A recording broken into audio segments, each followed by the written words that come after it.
3 of them just right there.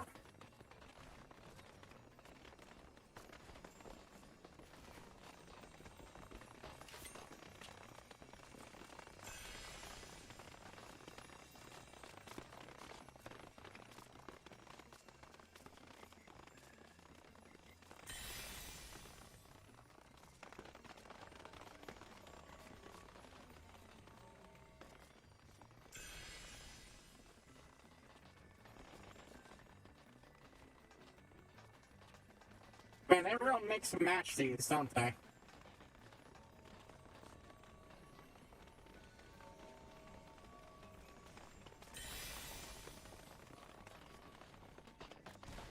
Damn.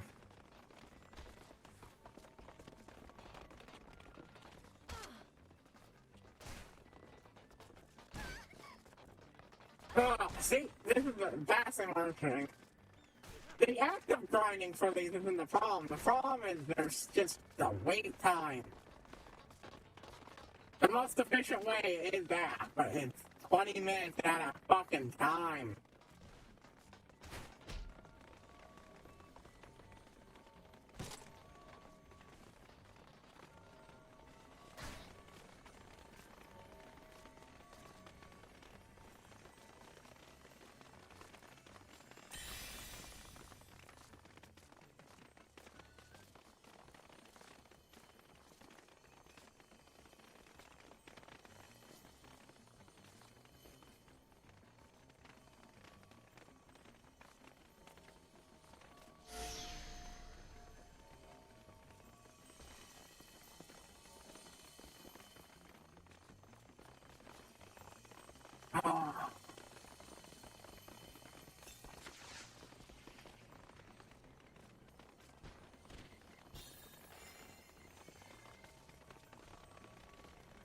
Well, that was actually a pretty fucking good recovery.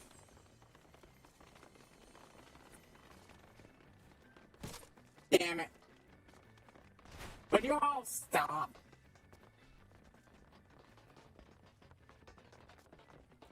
The absolute worst part of this, aside from the fact it's just not made for platforming.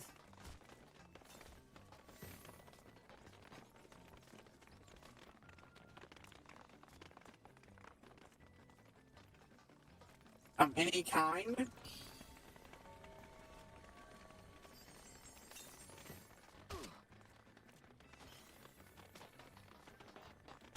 Is that a lot of this precision platforming requires you to platform through other people.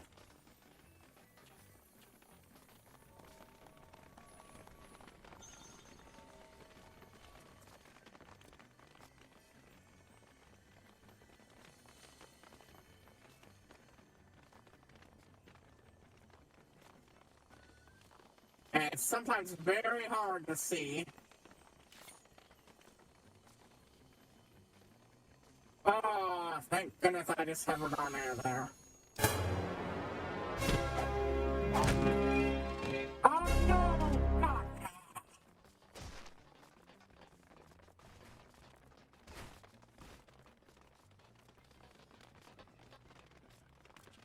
The good news is getting back up there isn't half as hard as it was.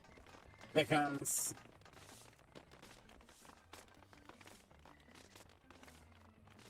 this leads right up there.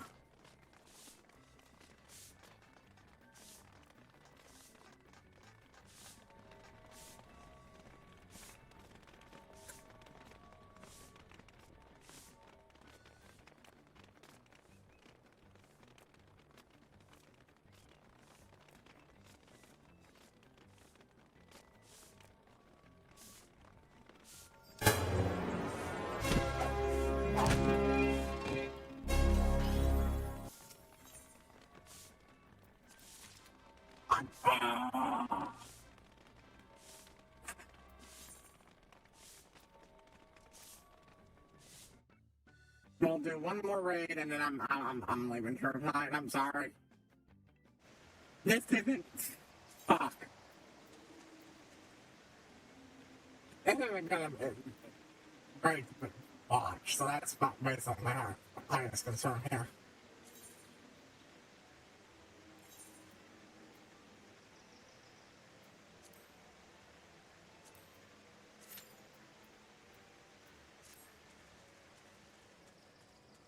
The rating would be fine, but I could do the rest of that rating, but and again, it's just grinding for something I've already grinded the shit out of. I'm not gonna get enough. I can do the rest of this offline.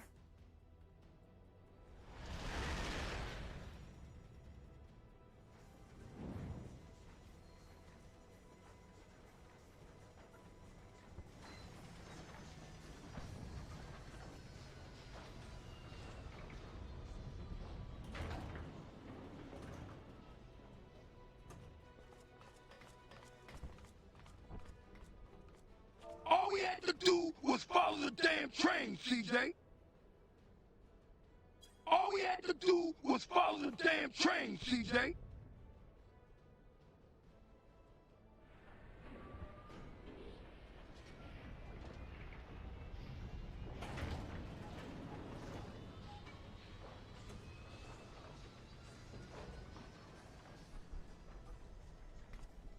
Round two, I guess. I don't think these are the same people I was with, but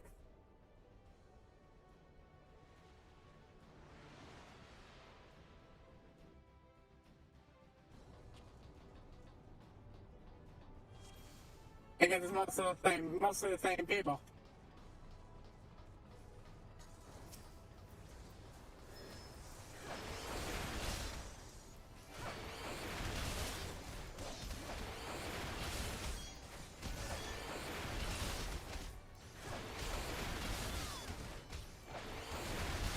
Honestly, I don't think that made this decision. I should actually do that every time I finish a big chunk being miscued. Which, yes, means doing, pointing X's and point O's as well.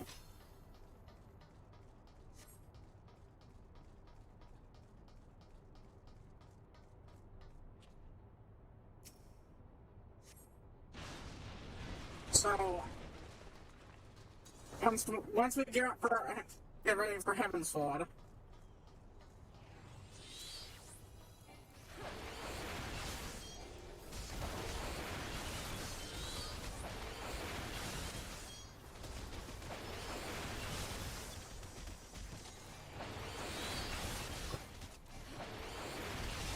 I'll start telling Symphony. Or maybe I'll start it sooner and just switch to doing only Cells and Symphonia for a while. I don't know.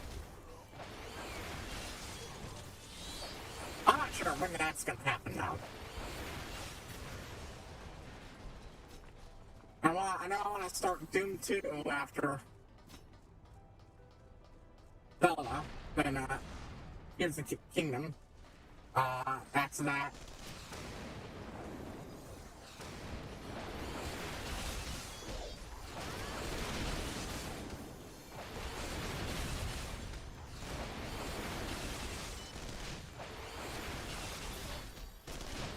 I'll be honest with you, I like that shade of blue as a house bubble than more than what I've got. Maybe I'll swap out color schemes for a different shade of house bar.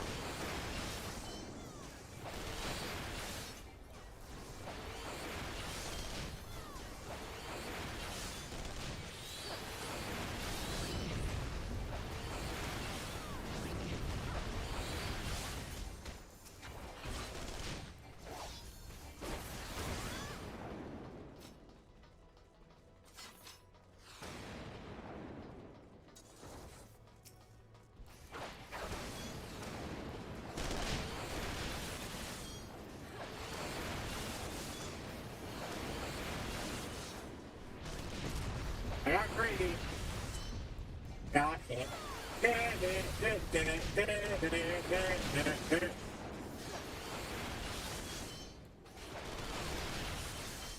And of course, in the future, it shouldn't be as bad because I'll have other stuff to do.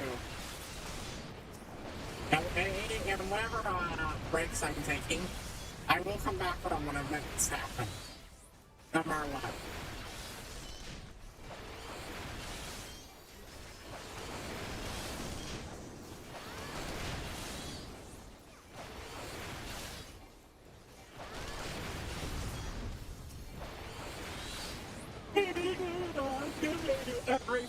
a sidekick with the pocket dice turn I have unlocked and avoid the MSQ in its entirely.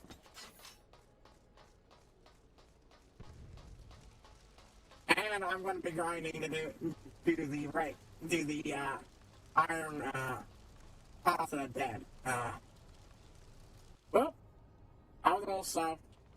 All we had to do was follow the damn train, CJ. Herbert is also soft.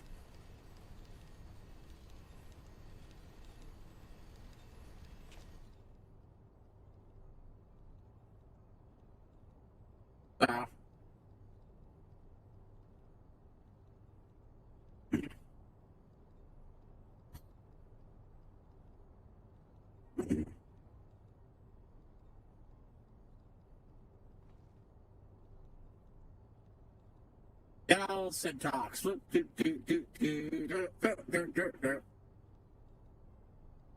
I'm not finalized on anything on what I want to do just yet.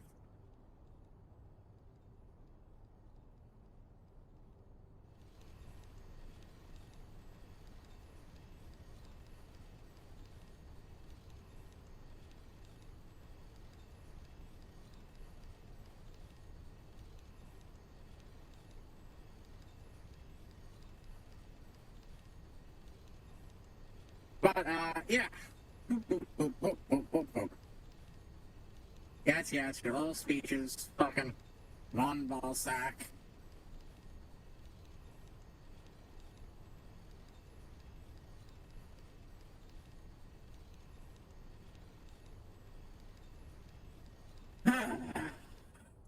Yeah, we'll like that. We'll finish it this time.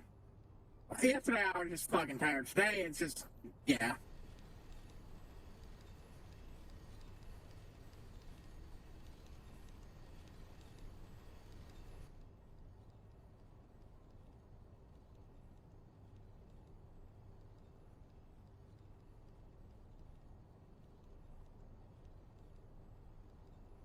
I fully admit, I am currently looking at some stuff, some One Piece stuff. With the newest things. I love Gear 5. It's I love the Looney Tunes ass effects of it. It's great.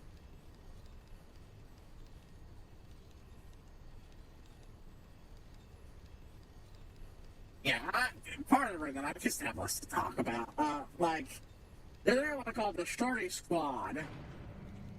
But that's got characters and a shit I'm not, well, it's got shit from this, ironically, so me delaying. One of the characters is Alpha. So I was like, I want to catch up with Hidden Squad first, or at least get through more of 2.0 before I read any more fanfics.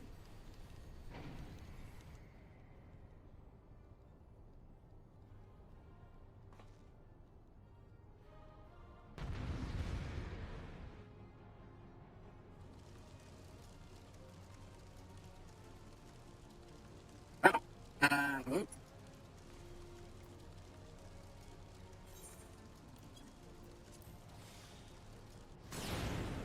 Up they happened again.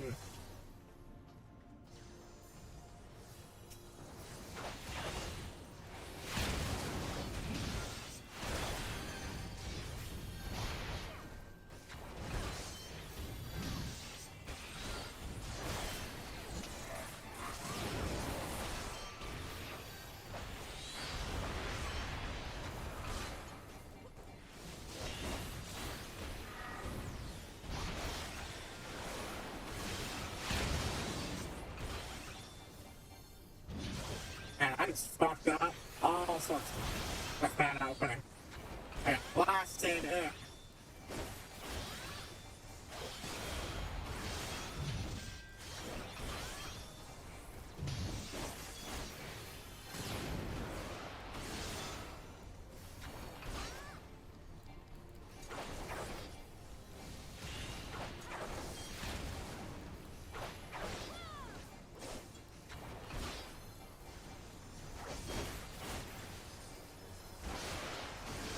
Yeah, might do some grinding for this while we do, Stargate camps, but I'm probably not gonna do a lot as bad. Outside partway in.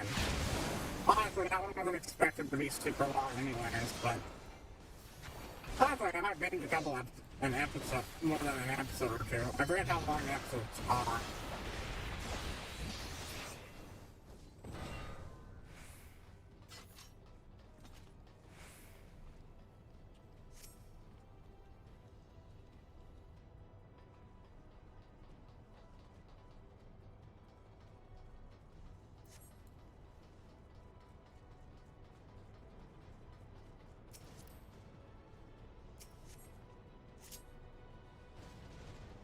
Aha!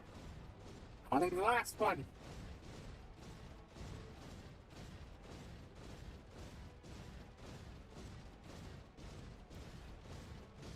We're both rather behind.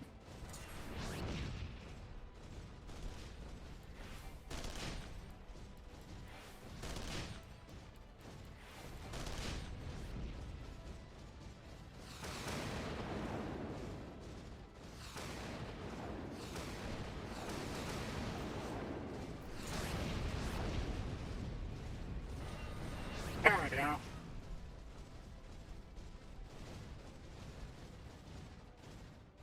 I mastered that turn.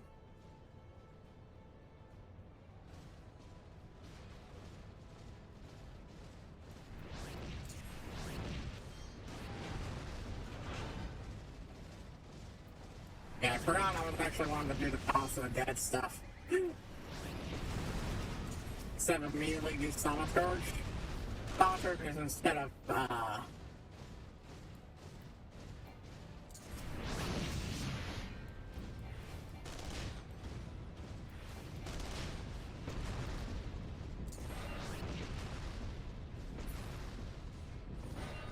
Man, I've never had those things fucking still around at that point.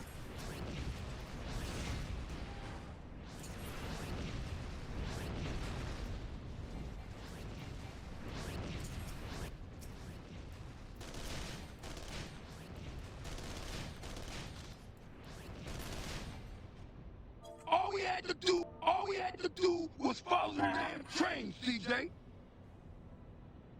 But yeah,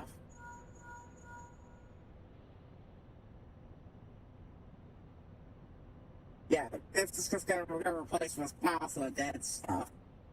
Though at least with Palace of the Dead I can restart over again and again.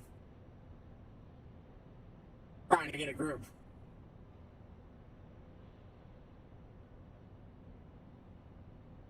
While going and doing other stuff. Cleaning up my hunt logs. Even working my way through quests.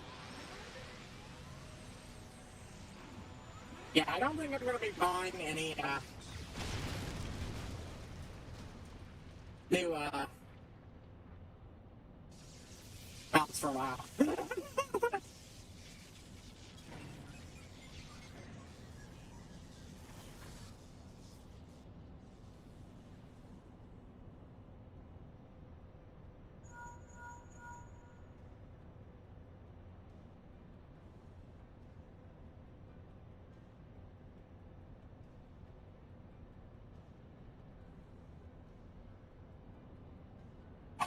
Come on. Boop, boop, boop, boop, boop.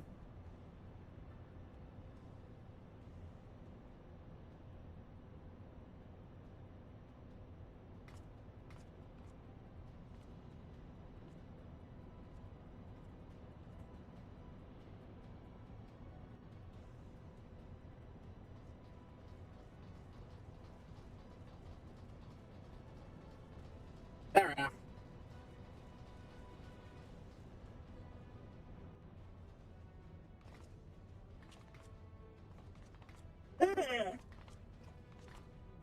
My boy Nero. I don't know how many times I repeat that though. God, yeah.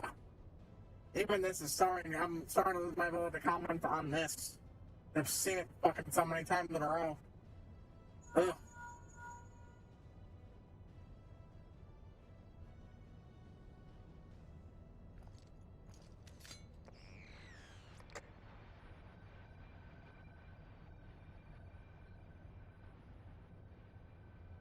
Yeah, that's right. I was yeah.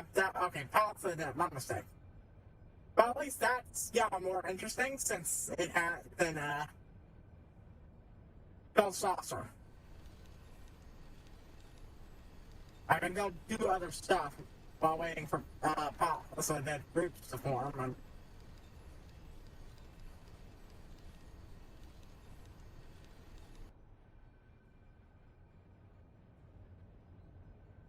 don't play the fool with me.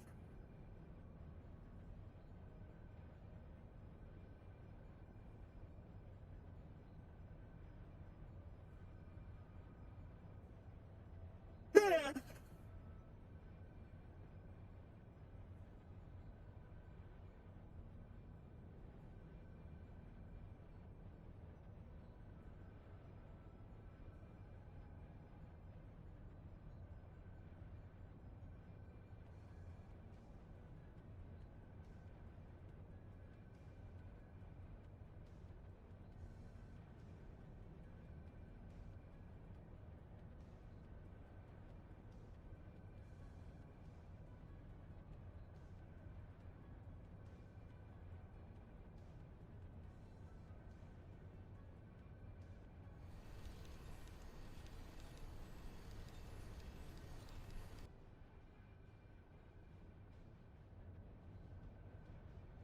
Alright.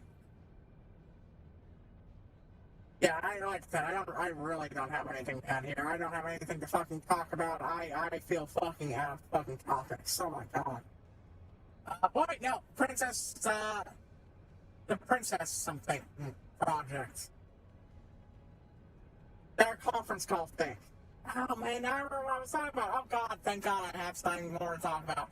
Okay, so that's what their notes pick. That one is Guarantee, I've talked about her before. Amy, character from one of those prediction quests I talked about. Golly, yeah, from Mass Effect. Elodie from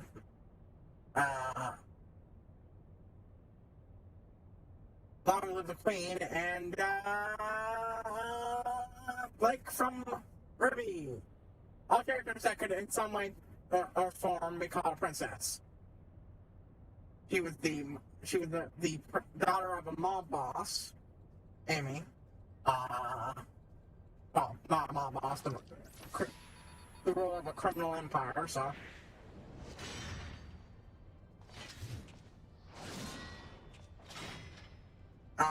Blake is the daughter of the chieftain of Madre. Elodie is literally a princess, and Tali is the daughter of one of the admirals of the Korean Navy, aka the Korean Civilization.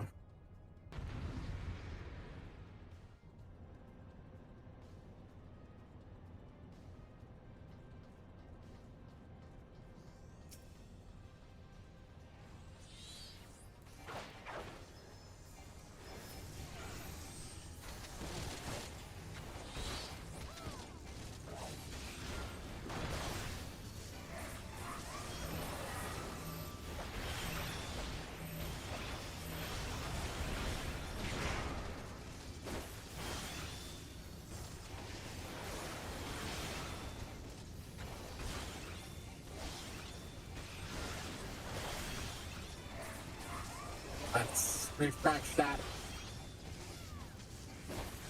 lead effect.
on, you son of a...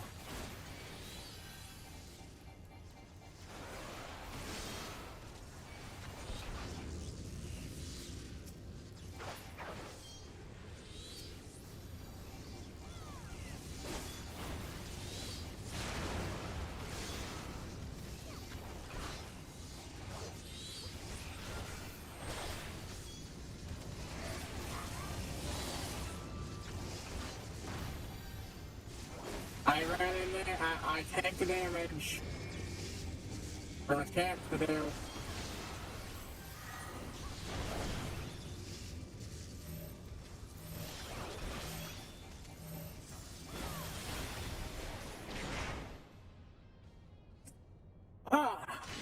And that's narrowed down, we're almost done. Just, yep, one thing left, and we'll be done for the night. Oh. Okay, now that's...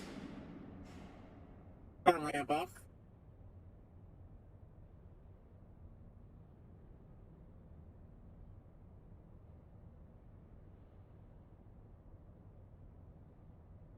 Well, I think I'm done with 2.x content. I mostly mean done with,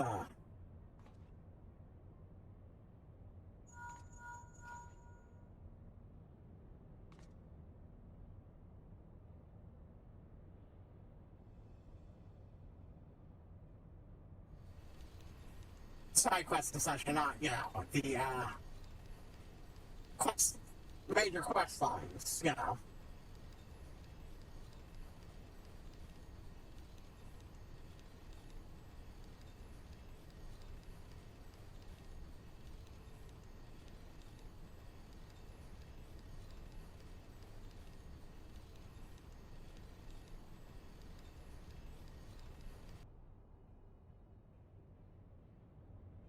Come on.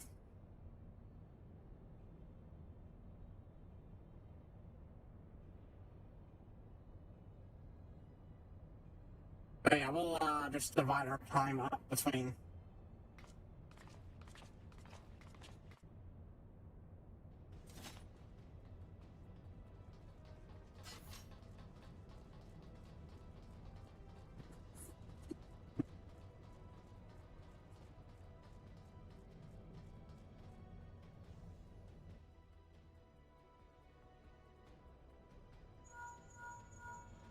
Look for the lips control panel.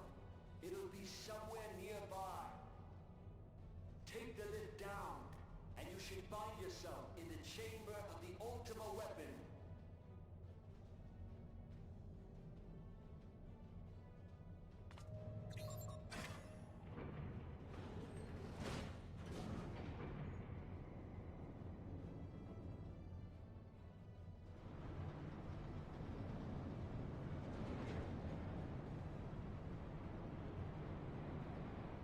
Keep your eyes peeled.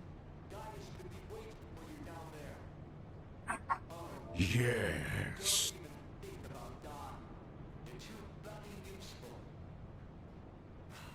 Sorry, folks, with removing a thing.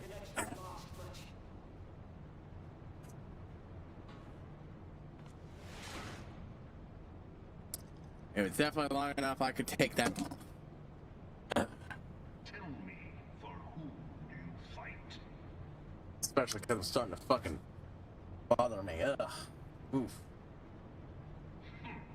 Do you believe in Eorzea? You believe in Eorzea, blah blah blah.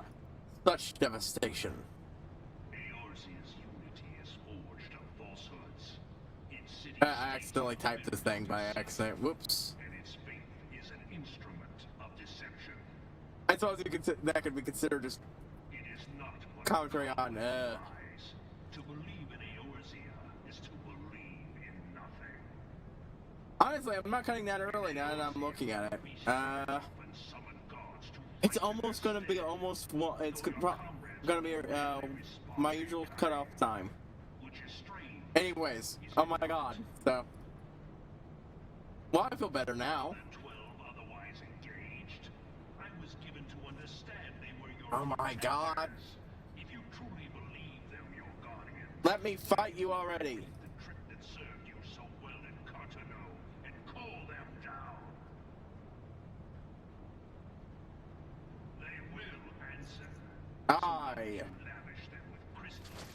something something von Ballstack.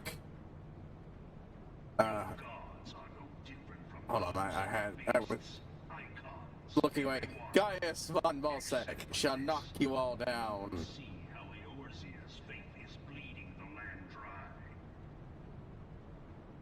Nor is this unknown to your masters, which prompts the question, why do they cleave to these false deities?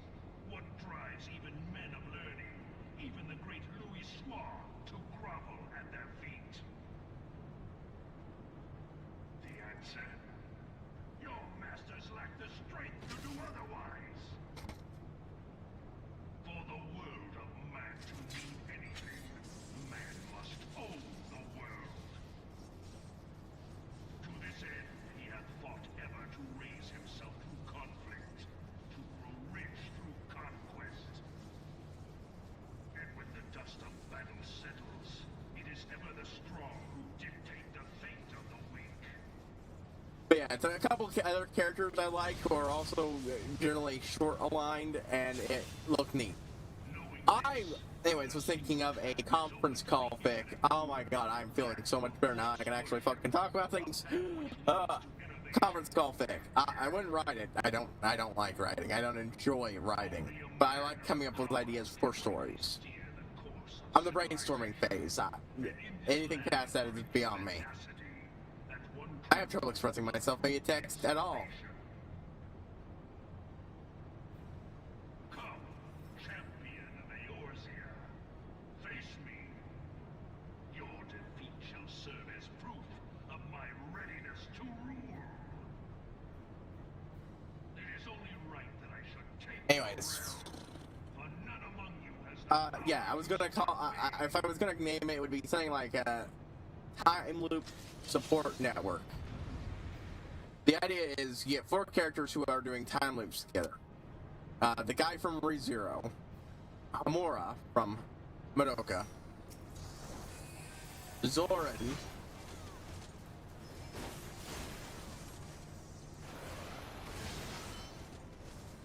and fuck, I don't actually remember what the last character on the list was gonna be.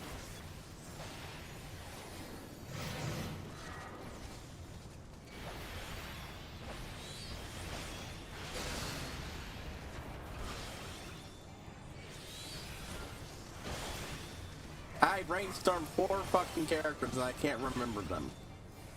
Damn. They were meant to be, you know, a certain level of parallels, but now I can't fucking remember. And it's weird because, like, Sabaru was the one I didn't know, but I was familiar with the other 3.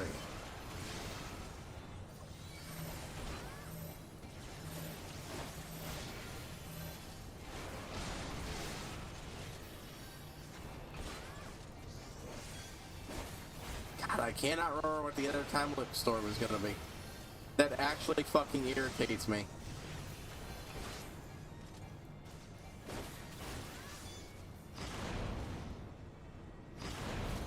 Damn it. Oh well.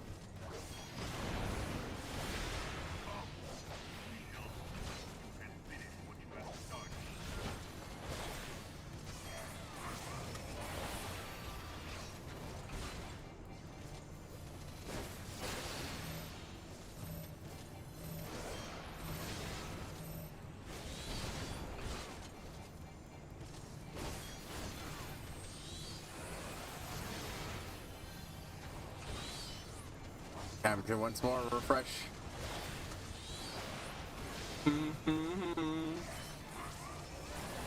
Is there a thing gonna be okay, I don't remember. Damn it.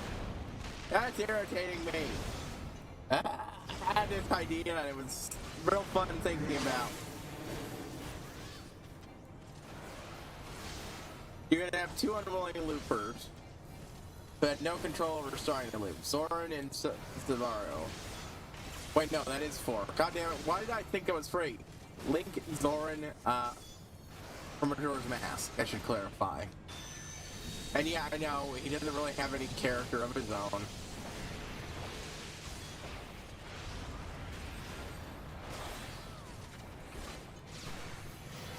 But, I mean, okay, Link does have character, but you get my point. he's not exactly got the most character at that point in the series. So it'd be a lot of, you know, improvisation writing-wise. But the way I figure,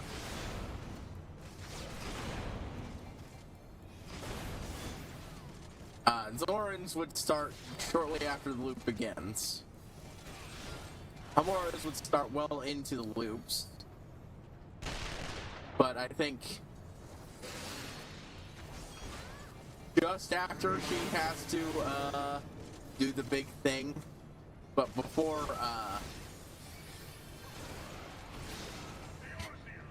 she's really started repeating it.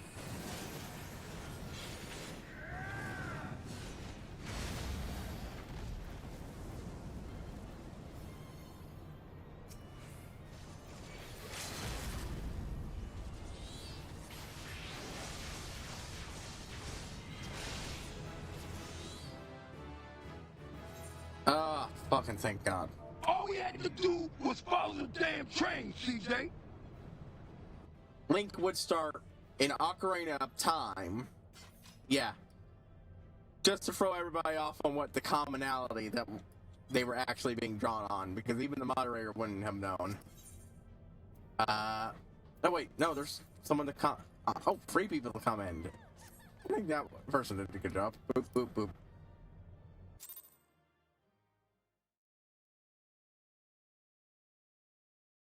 Alrighty, fuck. Okay. I will actually finish talking about this before I forget any further. Hamura would, and Zoran would be, you know, later into... Zoran would be at near the start of his loops. Hamura would be later in her loops. Link would be, Savaru, it would be at the start of his loop, and Link would be, at before he loops. And Link would be the oddball out. But he'd help in the way he can, especially since he could get the freight ferries and other such. He has access to all sorts of magical doohickeys, and even can, I don't know, do something with the Triforce, probably. Or provide soul gems, and... Oh, shit!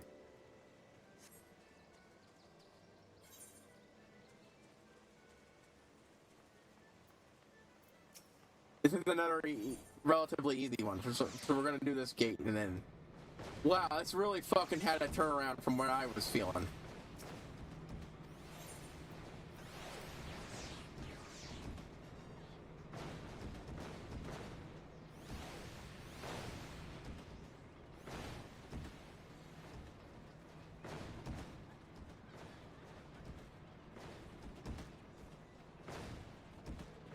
Anyways,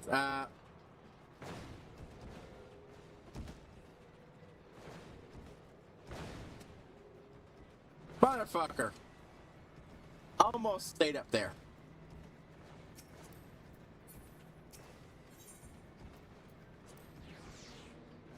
Getting up those steps is always a pain in the fuck. An ass. Anyways, what was I? The idea would be mirrored.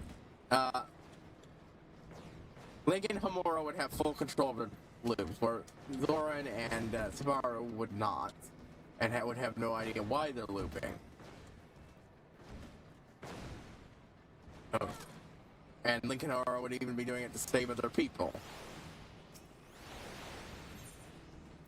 No, wait, I wanted Zoran to start before he did. Zoran and Link would be starting before they loop, but Link's would be much longer back.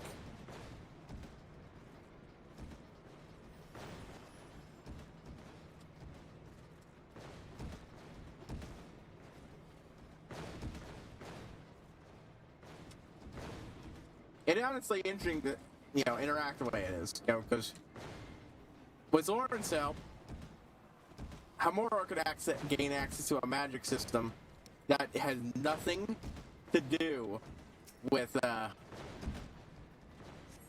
world of her soul gem, and could theoretically use that to gain new abilities. Link does not directly do a lot of magic, but he does have access to some spells in Ocarina of Time. And he wouldn't be losing them here, even if whole event being sent back would fuck with his ability to use them in full post-Ocarina of Time, and he'd be able to find some way to get some help, especially sent over to those guys, possibly, so that they could maybe gain access to new mystical things to poke around with. Sabaru, I have no idea. I don't know anything about his world, but I'm sure he'd find something to provide help with. And maybe help all of them overcome their issues.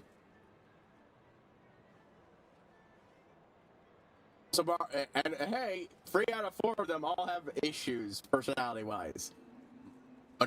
Homura has hers because of all the trauma, and she's, at that point, Zoran's kind of an insatiable ass. Sabaru's, well,